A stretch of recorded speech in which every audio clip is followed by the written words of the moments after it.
શ્રી કૃષ્ણ કહે છે કે જો સાચા અર્થમાં તમે તમારું જીવન બદલવા માંગો છો તો સૌથી પહેલાં તમારે તમારું મન બદલવા માટે તૈયાર રહેવું પડશે, કારણ કે જેવું તમારું મન હશે તેવા જ તમારા વિચારો હશે, અને જેવા તમારા વિચારો હશે તેવું જ તમારું જીવન હશે.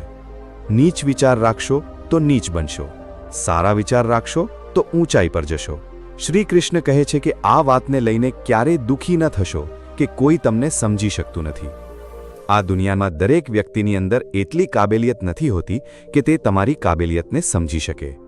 ત્રાજવું વજન તો બતાવી શકે છે, પરંતુ ખાસિયત નહીં. ત્રાજવા પર પથ્થર મૂકો કે પછી કેરી, તે માત્ર વજન જ બતાવશે. એવી જ રીતે તમારી અંદર કયા ગુણો છે, તમે કેટલા આગળ વધી શકો છો, તમે કેટલો પ્રયત્ન કરો છો, આ વાત માત્ર તમે જ સમજી શકો છો. લોકો તો માત્ર ત્રાજવાની જેમ તમારી તુલના બીજા લોકો સાથે કરી શકે છે. પરંતુ ઓછામાં ઓછા તમે તો એવું ન કરો. તમે પોતાની તુલના બીજા સાથે ન કરો. તમે તમારી કિંમત સમજો અને તમારી કાબિલિયત સમજો અને પોતાને સકારાત્મક રાખો.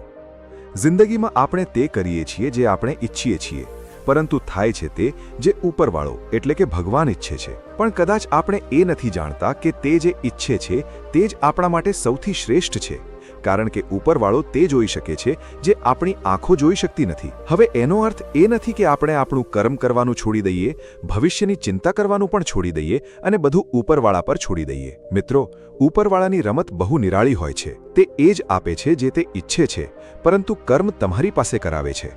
જો તમે કર્મ કરવામાં થાપ ખાઈ ગયા તો તમારા હાથમાં કંઈ જ આવવાનું નથી. ક્યારેક આપણા જીવનમાં કેટલીક વસ્તુઓ એવી હોય છે જે આપણા હાથમાં નથી હોતી. એવી પરિસ્થિતિઓ આવે છે જ્યાં આપણે મજબૂર થઈ જઈએ છીએ, અને આ વાતો આપણને ખૂબ દુઃખી કરી દે છે.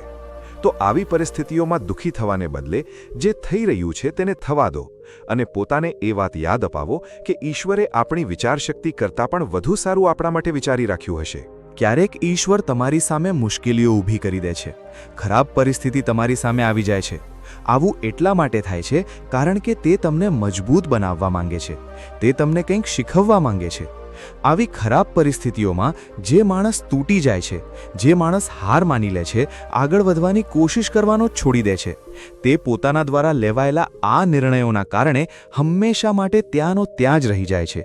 પરંતુ જે માણસ પોતાના પર અને પોતાના ઈશ્વર પર વિશ્વાસ રાખે છે, મુશ્કેલ પરિસ્થિતિઓમાં પણ હાર નથી માનતો અને હંમેશા પ્રયત્ન કરતો રહે છે, તે એક દિવસ ખરાબ પરિસ્થિતિમાંથી બહાર પણ નીકળી જાય છે અને તેને જિંદગીની એ દરેક ખુશી મળે છે જેની તેણે કલ્પના પણ નહોતી કરી.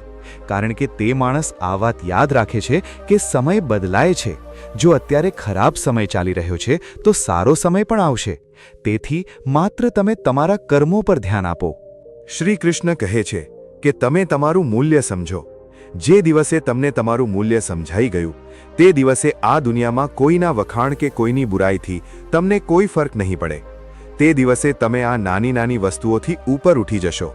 તે દિવસે તમે એકલા તમારી સાથે જ ખુશ રહેવાનું શીખી જશો, અને પછી તમે આ જીવનની યાત્રાને જબરદસ્તી નહીં પણ જબરદસ્ત રીતે પસાર કરશો. જિંદગીનો આનંદ પોતાની રીતે જ લેવો જોઈએ, કારણ કે લોકોની ખુશી ખાતર તો સિંહને પણ સર્કસમાં નાચવું પડે છે. મિત્રો, માણસ જ માણસનો રસ્તો કાપે છે. બિલાડીઓ તો અમથી જ બદનામ છે. માણસ જ માણસને ડંખ મારે છે. સાપ તો અમથો જ બદનામ છે. પોતાના જ સ્વજનોને દુઃખ આપી રહ્યા છે. આ કિસ્મત તો અમથી જ બદનામ છે. માણસ જ માણસથી બળી રહ્યો છે. આ રિવાજ આ જમાનામાં સામાન્ય છે. મિત્રો, આ મતલબી દુનિયામાં સંબંધોની ચામાં ખાંડ જરા માપીને નાખજો, કારણ કે જો ચા મોળી હશે તો સ્વાદ નહીં આવે, અને વધારે મીઠી હશે તો તેનાથી મન ભરાઈ જશે. શ્રી કૃષ્ણ કહે છે કે બીજાની અયોગ્યતાથી પ્રભાવિત ન થવું એ જ તમારી યોગ્યતા હોવી જોઈએ. જો બુરાઈઓ શોધવાનો આટલો જ શોખ હોય તો શરૂઆત હંમેશા પોતાની જાતથી કરજો, બીજા કોઈથી નહીં.